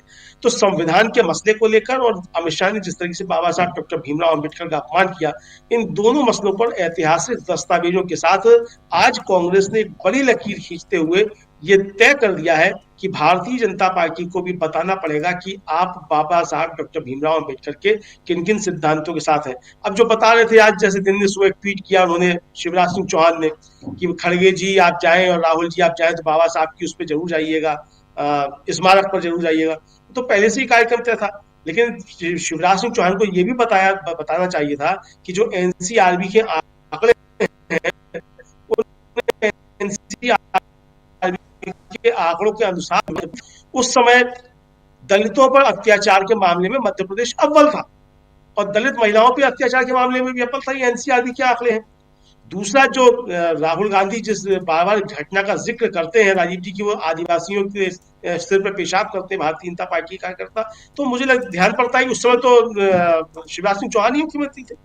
तो यानी बहुत सारी चीजें जो है वो आज स्पष्ट हो गई हैं, और भारतीय जनता पार्टी के सामने अब बचकर निकलने के रास्ते कम बचे हैं। संसद का सत्र शुरू होने वाला है, जाहिर सी बात है कि संसद में भी अब बातें राजीव जी ये उठेंगी जो आज महू की रैली से संदेश दिया गया है। बिल्कुल, महू की रैली से क्या कुछ संदेश दिया गया इस पर हम चर्चा कर रहे हैं, और इसके अलावा कांग्रेस पार्टी की राजनीति किस दिशा में जा रही है, और क्या देश की सियासत जिसमें नरेंद्र मोदी की एक अपनी सियासत है जिस बल पर वो तीसरी बार प्रधानमंत्री हैं, क्या उसके सामने कांग्रेस पार्टी की ये सियासत जो है वो टिक पाएगी। जरा आप इस बात को थोड़ा आगे बढ़ाते हैं। डॉक्टर राकेश पाठक जी, पहले आपके पास ही आना चाहता हूं, क्या कुछ लगता है आपको इन्हीं सवालों के साथ? जी, तो मैं आपके सवाल का उत्तर दूंगा। अमलेंदु जी की बात का थोड़ा सा विस्तार उनकी बात को देना चाहता हूं। शिवराज सिंह चौहान ने सिर्फ इतना ट्वीट नहीं किया था कि अंबेडकर जी के जन्म स्थान पर जाएं। असली बात अमलेंदु जी उसमें यह थी, उस ट्वीट में उन्होंने लिखा था कि स्मारक पर जाएं और देखें ये स्मारक भारतीय जनता पार्टी ने बनाया है। राहुल गांधी, मल्लिकार्जुन खड़गे और कांग्रेस प्रायश्चित करें अम्बेडकर का अपमान करते था। ये जो बात थी उसमें कि स्मारक बीजेपी ने बनाया है, इसका फौरन से पेशतर जवाब दिया दिग्विजय सिंह। उन्होंने बताया कि इस स्मारक को बनाने का निर्णय 1980 में तत्कालीन मंत्री अर्जुन सिंह ने लिया था। उसके बाद मोतीलाल वोरा मुख्यमंत्री बने, उनके समय इसको मूर्त देने का काम शुरू हुआ। शिलान्यास सुंदरलाल पटवारी के समय में हुआ, चूंकि उस वक्त 89 में बीजेपी की सरकार आई। उसके बाद 93 में दिग्विजय सिंह मुख्यमंत्री बन गए, तब इसका निर्माण कार्य पूरा हुआ। उस पूरे कार्यकाल दिग्विजय सिंह ने चुनौती दी कि शिवराज सिंह चौहान खुद को मुझे झूठा साबित करें, यानी दिग्विजय सिंह को। उसके बाद से शिवराज सिंह चौहान ने कोई प्रत्युत्तर नहीं दिया है। बात की एक और घटना का जिक्र किया है कि जो एक बौद्ध भिक्षु थे भंते, जिन्होंने सुसाइड कर लिया था, उन्हें किस तरह प्रताड़ित किया गया, संघ के लोगों ने किस तरह परेशान किया, अगले ट्वीट में इसका उल्लेख भी किया है। तो मूल बात यह है कि अम्बेडकर के सम्मान को लेकर बीजेपी जब भी कोई बात करती है, वो तीर उल्टा हो जाता है, बूमरैंग होकर उसकी छाती पर लग जाता है, जैसे शिवराज सिंह की छाती पर लगा है। कुल मिलाकर आज की इस बड़ी आम सभा के जरिए कांग्रेस ने 2 संदेश दिए। एक तो बहुत स्पष्ट तौर पर संघ के खिलाफ उसकी लड़ाई अब निर्णायक रुख लेती जा रही। एक और उल्लेखनीय तथ्य रखा है मल्लिकार्जुन खड़गे ने, डॉक्टर साहब भाई, उन्होंने कहा है कि बीजेपी आरोप लगाती है कि डॉक्टर अंबेडकर को चुनाव में हरवाने का काम कांग्रेस ने किया था। खड़गे ने बताया कि खुद डॉक्टर अंबेडकर ने अपने एक मित्र को पत्र लिखा था, उसमें लिखा था कि मुझे हराने की साजिश ऐसे डांगे और सावरकर ने रची थी। दस्तावेजी प्रमाणों के साथ उन्होंने ये बात बताई। इसलिए अब बीजेपी आरएसएस जितना भी ढोल पीटे कि अंबेडकर का अपमान कांग्रेस ने किया है, उतनी ही बार उसे यह आईना देखना पड़ेगा कि डॉक्टर अंबेडकर को संविधान सभा की प्रारूप समिति का अध्यक्ष कांग्रेस ने बनाया था, पंडित नेहरू प्रधानमंत्री थे। उतनी ही बार हर तथ्य सामने आएगा जितनी बार वे कोई झूठ फैलाने की कोशिश करेंगे। दूसरा संदेश जो शिव में प्रकाश जी ने कहा था, मैं उसको थोड़े से संक्षेप में समेट देता हूं। कांग्रेस पार्टी का मध्य प्रदेश का जो संगठन है, जो लगातार 2 हार के बाद 2023 का विधानसभा चुनाव, फिर 2024 में सूपड़ा साफ 29 की 29 सीटें, जीतू पटवारी ने आज इसकी जिम्मेदारी ली है। इसके लिए राहुल गांधी से कांग्रेस पार्टी से माफी मांगी है कि हम सारी सीटें हार गए, लेकिन अब ऐसा नहीं होगा। अपने वरिष्ठ नेताओं के साथ तालमेल भी उनका दिखा। आज के इस आयोजन ने यह बता दिया कि कुछ दिनों पहले ही जीतू पटवारी ने कांग्रेस में गुटबाजी के कैंसर को रेखांकित किया था। उसका इलाज करने के लिए पार्टी तैयार है और अब मिलजुल कर आगे बढ़ने की कोशिश कर रहे हैं। अभी हाल फिलहाल कोई चुनाव है नहीं मध्य प्रदेश में, न विधानसभा है न लोकसभा चुनाव है, लेकिन हाँ, पार्टी अगर इसी गति से लगी रही तो शायद जीतू पटवारी अपनी बात को साबित कर पाए। जी राजीव जी, बिल्कुल बिल्कुल। यहाँ कांग्रेस पार्टी थोड़ा ये समझने की कोशिश हम कर रहे हैं। डॉक्टर राकेश पाठक जी, आप जो बातें कह रहे हैं थोड़ा इसको और आगे बढ़ाते हैं डॉक्टर प्रकाश हिंदुस्तानी जी के जरिए। प्रकाश जी, क्या आपको भी लगता है कि कांग्रेस जिस राह पे चल रही है, कांग्रेस की जो आज की जो राजनीति है, इस राजनीति में सफलता आपको दिखाई देती है, या नरेंद्र मोदी के सामने उनकी पार्टी की जो नीतियां और इस जो चुनौतियां हैं खासकर कांग्रेस के सामने, उस पर संविधान, जाति आधारित जनगणना, सोशल इशूज जो हैं वो ये सब हावी होते हुए दिखाई देता है क्या, ये सारे इशूज? राजीव जी, कांग्रेस की इस संविधान रैली से बीजेपी में जो हड़कंप मचा होगा उसका अंदाज इस बात से लगाया जा सकता है कि मध्य प्रदेश के मुख्यमंत्री मोहन यादव बिना किसी कार्यक्रम के अचानक कल महू चले गए और उन्होंने बाबा साहब अम्बेडकर की प्रतिमा का पर हाथ चढ़ाया, उन्हें धोख दिया, नमन किया, जबकि उनका कोई ऐसा कार्यक्रम था नहीं कि वे महू भी जाएंगे और बाबा साहब अम्बेडकर की जन्मस्थली पर जाएंगे। इसका मतलब यह कि बीजेपी को लगता है कि अगर राहुल गांधी और खड़गे जी जैसे लोग महू आए तो बीजेपी को उसकी तैयारी करनी चाहिए। तो मोहन यादव ने, जो मुख्यमंत्री, उन्होंने ये एक कदम उठाया कि हम ये काम करें, ताकि ये ना लगे कि हम बाबा साहब के समर्थक नहीं है, बाबा साहब को मानने वाले नहीं है। एक बात तो ये। दूसरा, जो भंते की आत्महत्या की कहानी है, जो अभी जिसका जिक्र राकेश पाठक जी ने किया, भंते जी हमारे भी मित्र थे और उनकी आत्महत्या से जितना व्यथित हम हुए, क्योंकि उन्होंने इस स्मारक के सुचारू संचालन के लिए वहां लोग आए, दर्शन करें। और अगर आप वहां जाएंगे राजीव जी, तो आप ये पाएंगे कि जिस तरह प्रयागराज में लोग भक्तिभाव से आते हैं, इससे वहां पे लोग बसें लेके, ट्रक में 50-50 लोग बैठ के अपना गैस सिलेंडर और आटा दाल लेके वहां आते हैं, सामने ट्रक खड़ा करते हैं, मैदान में खाना बनाते हैं, खाते हैं, नमन करते हैं और जाते हैं। तो यहाँ जो लोग दर्शन आते हैं बस के दर्शन के लिए, वे कोई 1 लाख रुपए के टेंट में रहने वाले लोग नहीं है। ये वे लोग हैं जो महाराष्ट्र से, कर्नाटक से, दूर दूर से आते हैं। तो ऐसे आस्था के केंद्र में जब नाम जुड़ता है कि कांग्रेस की सरकारों ने इसकी पहल की, इसे बनाने की कोशिश की, तो आप एक और विचित्र उदाहरण देखेंगे राजीव जी कि महू के पास एक जगह है जाना पाओ, एक पहाड़ी स्थान है, कहा जाता है कि वहां परशुराम का जन्म हुआ। तो मध्य प्रदेश के मुख्यमंत्री रहते शिवराज सिंह चौहान ने वो पूरी जगह सुरक्षित वन क्षेत्र में है, सुरक्षित वन क्षेत्र है, वहां कोई निर्माण कार्य नहीं हो सकता। वो सेना का इलाका, बेरछा का जो महू के पास सेना की जो कमान है, वो वहां निशानेबाजी का अभ्यास करती है बेरछा में। उस जगह पर एक पूरी सड़क बना दी गई पूरी पहाड़ी पे, और जंगल काट दिए गए। कहा गया कि साहब ब्राह्मण लोग नाराज न हो जाएं अगर हमने बाबा साहब अम्बेडकर के नाम पर बड़ा स्मारक बनाया। तो इस बात का भी जिक्र कीजिए, करना चाहिए बीजेपी को कि हम बाबा साहब अम्बेडकर को एक इवेंट मानते हैं, एक घटना मानते हैं। हमें लगता है कि बाबा साहब के लिए अगर हमने कुछ कर दिया तो उससे हमें वोट का फायदा मिलेगा, तो हमें ब्राह्मणों के लिए भी कुछ करना चाहिए। तो बड़ी इस तरह की भावनाएं जो बीजेपी वाले उड़ाते हैं वो बड़ी विचित्र है। जो अभी आज मल्लिकार्जुन खड़गे साहब ने पत्र बताया, बाबा साहब के पत्र की प्रतिलिपि वो लेके आए थे, उन्होंने दिखाया अपने तमाम श्रोताओं को कि, और उन्होंने कहा कि ये पत्र बाबा साहब ने अपने हाथ से लिखा है, ये टाइप किया हुआ पत्र नहीं है। टाइप किए हुए पत्र में कोई कह सकता है कि बाबा साहब ने ये किसी और ने टाइप करके लिख दिया, लेकिन बाबा साहब के हाथ का पत्र और ये दस्तावेज, ये बात भी हुई।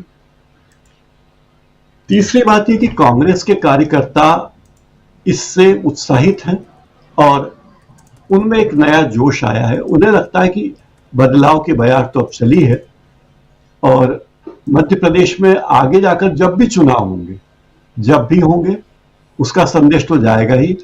और पूरे देश में दलितों को, पिछड़ों को, अल्पसंख्यकों को एक संदेश जरूर जाएगा महू का।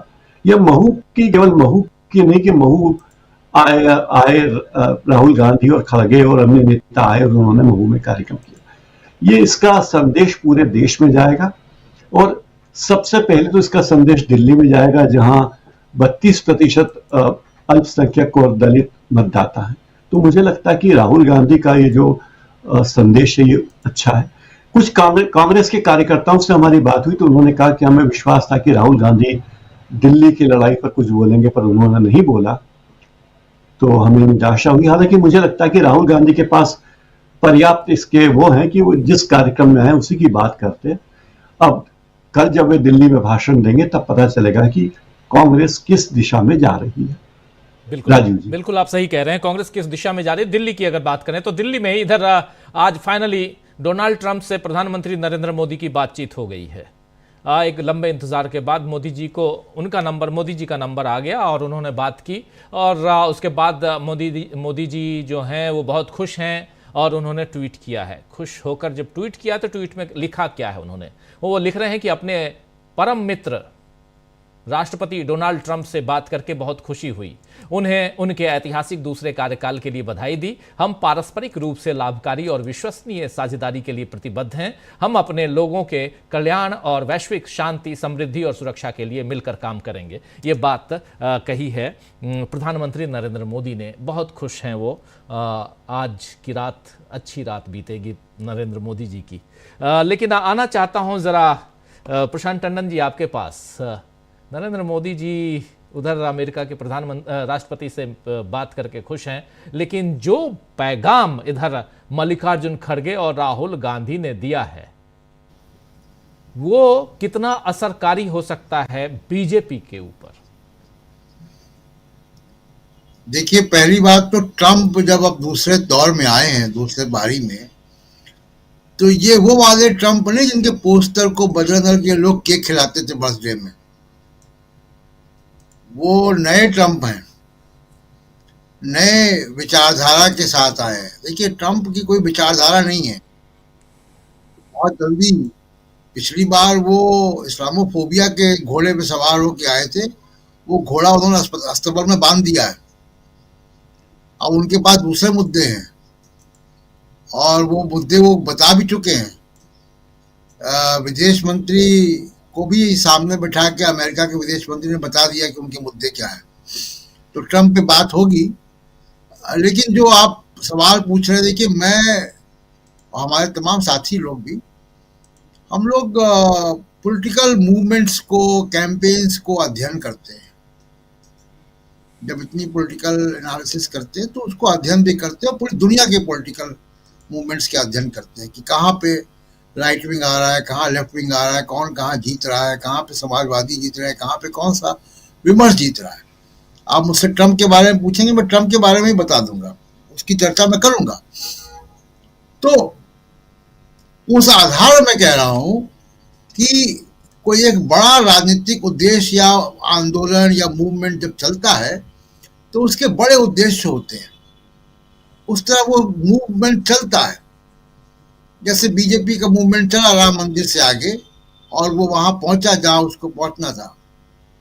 अब जो मूवमेंट है सामाजिक न्याय का, डॉक्टर अंबेडकर के इर्द गिर्द का विमर्श है, इस पे मैं कहूंगा कि जो बड़ा उद्देश्य है, आज कांग्रेस ने और खड़गे और राहुल गांधी की टीम ने उसका पहला मील का पत्थर तो पार कर लिया है। अब वो विमर्श उनके कंट्रोल में है। सामाजिक न्याय के विमर्श की ओनरशिप अब कांग्रेस की है। वो ओनरशिप उन्होंने बीजेपी से ले ली है और डॉक्टर अंबेडकर के इर्द गिर्द जो विमर्श है उसकी भी ओनरशिप अब मल्लिकार्जुन खड़गे और कांग्रेस की टीम के पास है। ये पहला बड़ा पड़ाव कांग्रेस ने वहां पे अपना टेंट गाड़ दिया है। अब आगे क्या करना है? आगे इनको इस विमर्श के हिसाब से अपनी पार्टी को तैयार करना है और इस विमर्श की इलेक्टोरल पॉलिटिक्स, चुनावी राजनीति को के कलपुर्जे तैयार करने हैं। जब ये हो जाएगा तो उनको 2029 का भी इंतजार करने की आवश्यकता नहीं, राजीव जी। उसके पहले ही उनके राजनीतिक उद्देश्य की पूर्ति हो जाएगी, मैं अभी कह रहा हूं। तो जो महू से जो एनर्जी पैदा हो रही है उसको अगर थोड़ा सा हिस्सा भी दिल्ली के चुनाव में अगर लगा दें कांग्रेस पार्टी, तो आप देखिएगा कि नतीजे बहुत ही आश्चर्यजनक आ सकते हैं अभी भी। दूसरी एक बात जो ट्रंप की आपने बात छेड़ी, जो मैं कांग्रेस पार्टी के लिए भी कहना चाहता हूं। देखिए, जैसा राहुल गांधी के खिलाफ पूरा कॉर्पोरेट मीडिया है, अमेरिका का भी जो मुख्य धारा का मीडिया वो ट्रंप के खिलाफ था, अभी भी खिलाफ है। लेकिन ट्रंप ने उस मीडिया के बरक्स एक समानांतर विमर्श पैदा किया सोशल मीडिया के को इस्तेमाल करके। और वो सोशल मीडिया अपना सोशल मीडिया नहीं, ट्रंप ने सोशल मीडिया के उन सारे इन्फ्लुएंसर्स के साथ काम किया जो यंग लोगों में, यूथ में अमेरिका के ट्रंप की जो इमेज इस मेन स्ट्रीम मीडिया ने एक बनाई थी, उसके विरुद्ध उसने दूसरी एक इमेज बना दी। और वो उस पूरे ट्रंप के मीडिया मैनेजमेंट को कांग्रेस पार्टी को अध्ययन करना चाहिए कि ये कैसे किया ट्रंप ने। मेरी भी अमेरिका के पत्रकारों से बात होती, वो भी बड़ा आश्चर्यचकित है, लेकिन जब मैं देखता हूं बारीकी से कि क्या किया ट्रंप ने और कहां कहां से मिलियन मिलियन व्यूज आए, कैसे वो इस विमर्श के खिलाफ लड़े वो जी, तो एक उसमें मेथड दिखाई देता है। इस मेथड का अध्ययन करना चाहिए कांग्रेस पार्टी कम्युनिकेशन डिपार्टमेंट को कि ये ट्रंप ने मेन स्ट्रीम मीडिया से लड़ाई कैसे जीती। आज भी राहुल गांधी मीडिया की बात कर रहे थे, उन्होंने कहा कि ये मीडिया आपको आपकी प्रॉब्लम नहीं दिखाएगा। ये तो बात ठीक है कि उस मीडिया को डिस्क्रेडिट कर रहे हैं, ट्रंप ने भी किया अमेरिका में, CNN को, न्यूयॉर्क टाइम्स को, वॉशिंगटन पोस्ट, सबको। लेकिन ट्रंप ने एक दूसरा समानांतर कम्युनिकेशन का जरिया भी खोला। ये काम कांग्रेस को करना है। इसीलिए मैं बार बार कहता हूं कि राहुल गांधी के विमर्श को, कांग्रेस पार्टी के विमर्श को राष्ट्रीय विमर्श कैसे बनाया जाए, इसको फिक्स करना। ये काम अभी जो है वर्क इन प्रोग्रेस है, इसको करना। जिस दिन कांग्रेस पार्टी ने इसको कर लिया जी, तो फिर मैं कह रहा हूं कि 2029 तक इंतजार नहीं करना पड़ेगा। जी बिल्कुल आप सही कह रहे हैं। जिस दिन कांग्रेस पार्टी ने, यानी जो विमर्श आप क्रिएट करने की कोशिश कर रहे हैं, जो नैरेटिव सेट कर रहे हैं, वो सिर्फ मंचों तक न रहे, वो जन जन तक पहुंचे। इसके लिए आपको हर ऐसे काम करने होंगे। और उसका उदाहरण, सीधा उदाहरण दे रहे हैं प्रशांत टंडन जी कि कैसे ट्रंप ने वहां एक वैकल्पिक मीडिया का इस्तेमाल किया और उसको जो मेन स्ट्रीम मीडिया है उससे ऊपर वो लेकर चले गए। सुनील शुक्ला जी, जरा आपसे भी समझूं, ये जो कांग्रेस जिस नैरेटिव को आगे बढ़ाने की कोशिश कर रही है, कितना सफल यहां होते हुए देखते हैं कांग्रेस पार्टी को? जिस मध्य प्रदेश में पिछले 2 दशक से अधिक समय से भारतीय जनता पार्टी सत्ता में है, उसी मध्य प्रदेश में अगर इतना बड़ा आयोजन कांग्रेस ने किया है और इतनी बड़ी भागीदारी कांग्रेस उस कार्यक्रम में लोगों की हुई है, तो यह बताता है कि इस विमर्श को कांग्रेस कितनी दूर तक ले जाने में सफल रही है। संविधान को लेकर के खड़े किए गए सवाल का जवाब कुंभ के संगम में डुबकी लगा करके आप नहीं दे सकते हैं। इन सवालों का जवाब तो आपको जो सवाल पैदा किए गए उसी से आपको देना पड़ेगा कि इसमें जो सामाजिक न्याय, सामाजिक सशक्तिकरण की बात कही जा रही है, उस पर आप कितना आगे चले हैं और कितना आप आगे चलने के लिए तैयार हैं।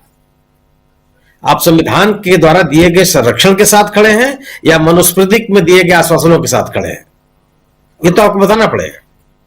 कांग्रेस ने इस विमर्श को बहुत दूर तक ले गई है।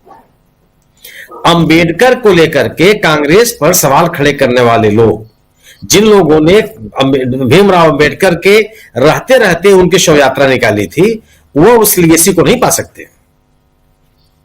अगर आप ये कहते हैं कि अंबेडकर को कांग्रेस ने हरा दिया, कांग्रेस की सरकार ने डॉक्टर भीमराव अंबेडकर को संविधान ड्राफ्टिंग कमेटी का चेयरमैन उस समय बनाया जब इस सामाजिक न्याय का कोई आंदोलन नहीं चला था देश में।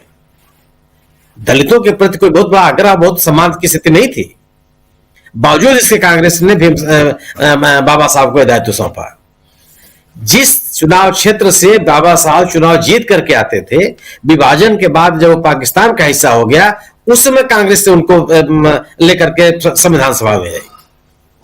क्या जिस समय, ठीक है, ये आरोप मान लेते हैं हम, अगर जब जिस समय भीमराव अंबेडकर चुनाव लड़ रहे थे, तो क्या तत्कालीन जनसंघ और आरएसएस के लोग संघ उनके समर्थन में वोट मांग रहे थे, उनके लिए प्रचार कर रहे थे? उन्होंने अपना उम्मीदवार नहीं खड़ा किया था। संघ और डॉक्टर भीमराव अंबेडकर की लेगेसी को आगे बढ़ाने वाले जो लोग हैं, मैं एक कांसीराम जी का आप नाम ले लीजिए। कांसीराम को चुनाव जिताने के लिए भारतीय जनता पार्टी ने कितनी मेहनत की है। उनको नहीं हरा रही थी, वो उनके खिलाफ उम्मीदवार नहीं खड़े कर रही थी। कांसीराम को पहली बार लोकसभा भेजने का काम तो समाजवादी पार्टी ने किया। भारतीय जनता पार्टी कहती कि हमने उनको भेजा था, या वो जहां जहां चुनाव लड़े हैं वहां वहां हमने उम्मीदवार नहीं खड़े किए। उस लिगेसी को बढ़ाने वाले किसी नेता को, किसी संगठन को, किसी भी संस्था को प्रोत्साहित किया हो? तो आप अब बाबा साहब के रहते रहते उनके खिलाफ तमाम तरह के आप आरोप लगाएंगे और उस लिगेसी के भी आप उत्तराधिकारी बन जाएंगे। यह संभव है क्या? क्या इस देश के लोग इस बात को समझते नहीं है? और जिन सपनों को दिखाया बाबा साहब भीमराव अम्बेडकर ने, उन सपनों की तरफ कितना बढ़ते हुए दिखाई पड़ रहे हैं। व्यक्ति पूजा का विरोध किया भीमराव अम्बेडकर ने, सरकारों के द्वारा धार्मिक गतिविधियों को प्रोत्साहित करने का विरोध किया डॉक्टर भीमराव अम्बेडकर ने, लोकतांत्रिक मूल्यों के प्रति सबको सतर्क रहने के लिए सावधान किया भीमराव अम्बेडकर ने। कितने लोकतांत्रिक संस्थाओं को आप मजबूत कर रहे हैं? सवाल इस बात का है कि केवल नारे लगा दे, स्मारक बना देने का आप श्रेय लेना चाहते हैं और उस विचारधारा पर चलने के लिए आप तैयार नहीं होंगे। कांग्रेस का जो ये मुहिम है बिल्कुल सही है। कांग्रेस ने इस मुहिम को बहुत दूर तक ले गई है और यह बेचैनी है भारतीय जनता पार्टी की कि भारतीय जनता पार्टी इस विमर्श को जिन आधारों पर कमजोर करने का प्रयास कर रही है वह उस हथियार से इस अभियान को कमजोर नहीं किया जा सकता जी। इसका जवाब केवल सामाजिक न्याय और सामाजिक सशक्तिकरण ही है। लोग संविधान के प्रति इसीलिए आग उठा के देखते हैं कि उससे ही उनको सशक्तिकरण मिलेगी। जो उनका सामाजिक पिछड़ापन है, आर्थिक पिछड़ापन है, शैक्षणिक पिछड़ापन है, वह दूर होगा।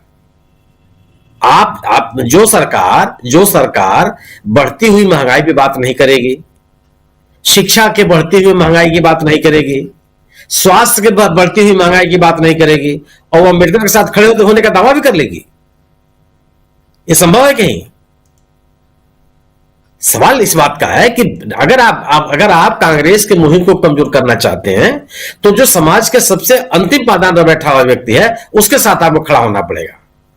कारपोरेट के साथ खड़ी हुई सरकार इस विमर्श को कमजोर नहीं कर सकती है जी। आज आपने पिछले 10 वर्षों में आपने आम आदमी को मजबूत करने के लिए क्या किया? कौन से आपने अभियान छेड़ रखा है? आपने किसानों की बदहाली दूर कर दी, युवाओं की बेरोजगारी दूर कर दी, सामाजिक रूप से पिछड़े लोगों को मेन स्ट्रीम में लाने के लिए आपने कोई अभियान चला दिया, क्या किया? सवाल इस बात का, आप सुबह से शाम तक करते क्या? कोई ना कोई एक धार्मिक आयोजन लेकर के उस अभियान में जुट जाते हैं, वही आपका काम रह गया। ये तो भीमराव अम्बेडकर ने नहीं कहा, ये तो भीमराव अम्बेडकर की लीगेसी नहीं है, ये उनकी विरासत तो नहीं है। तो जो संविधान का मसला है उस मसले को केवल उसके उल्लंघन का सवाल है, उसको कमजोर करने का जो आरोप है भारतीय जनता पार्टी के ऊपर, उसका जवाब भारतीय जनता पार्टी संविधान के साथ खड़ा होकर के ही दे सकती है। और यह केवल बयानबाजी से काम नहीं चलने वाला कि आप कह दीजिए कि नहीं हम कोई इसको बदल। रोज आप संविधान के खिलाफ आप बयान देते हैं या संविधान के खिलाफ बयान देने वालों को लेकर के आप कोई कार्रवाई नहीं करते, उनको सावधान सतर्क नहीं करते, उनके खिलाफ कोई कार्रवाई करने के लिए आप तैयार नहीं होते, बल्कि आप समर्थन देते हुए नजर आते हैं। हिंदुत्व की बात करने वाले लोग संविधान के ऊपर संविधान को लेकर के सरकार के ऊपर लगने वाले आरोपों का जवाब नहीं दे सकते, उनको सामाजिक न्याय के साथ खड़ा होना पड़ेगा। अन्यथा कांग्रेस से और वो खड़े नहीं हो सकते, क्योंकि हिंदुत्व उनके राजनीति का मूल आधार है, ध्रुवीकरण उनकी राजनीति का मूल आधार है, जो बहुत लंबे समय तक नहीं चलने वाला। जी बिल्कुल आप सही कह रहे हैं। यहां पर संविधान और ऐसे मसले ये बहुत इंपॉर्टेंट है, लेकिन इन मसलों को कैसे आगे कि आपको किसी भी रूप में चुनाव जीतना होगा। ये कांग्रेस को जीत की ललक, जीत की भूख वो लगानी पड़ेगी और तब शायद और भी यहाँ एग्रेसिवनेस दिखे। लेकिन अभी जो मुद्दे आ रहे हैं वो मुद्दे बहुत इंपॉर्टेंट हैं। जब आप संविधान की बात करते हैं, देश के लोकतंत्र की बात करते हैं, आप अगर अंतिम पायदान के अंतिम आदमी की बात करते हैं तो यहाँ बहुत कुछ खुद ब खुद सामने आता है और ये सारी बातें और सारे मुद्दे सामने आ जाते हैं। और इसीलिए यहाँ पर जब संविधान को लेकर राहुल गांधी अलग अलग मंचों से बात करते हैं तो फिर लोकसभा चुनाव का रिजल्ट सामने आता है। 240 पर सिमटी हुई नरेंद्र मोदी की पार्टी बीजेपी, और इन सब पे चर्चा। और शायद यहीं से एक और उत्साहवर्धन होता है कांग्रेस पार्टी का कि संविधान का मामला जो है वो इतनी गंभीरता से इस देश की जनता ले सकती है, उसे उठा सकती है। और अब वो जय बापू, जय भीम, जय संविधान के जरिए भी इस मसले को, इस बात को, इस मुद्दे को आगे बढ़ा रही है, विमर्श बना रही है, क्रिएट कर रही है,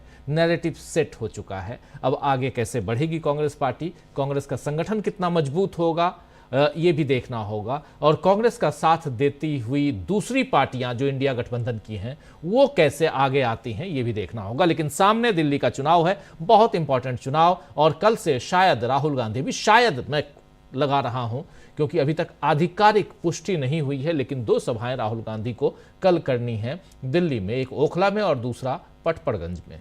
देखते हैं कि क्या कहां कहां राहुल गांधी पहुंचते हैं। तबीयत उनकी आज ठीक नजर आ रही थी, लेकिन आवाज में वो खनक नहीं थी जो पहले रहती है। कल देखते हैं, थोड़ी और भी तबीयत ठीक होगी। बहुत बहुत शुक्रिया अदा करता हूं सुनील शुक्ला जी आपका, डॉक्टर राकेश पाठक जी, डॉक्टर प्रकाश हिंदुस्तानी जी, प्रशांत टंडन जी और अमलेंदु उपाध्याय जी, आप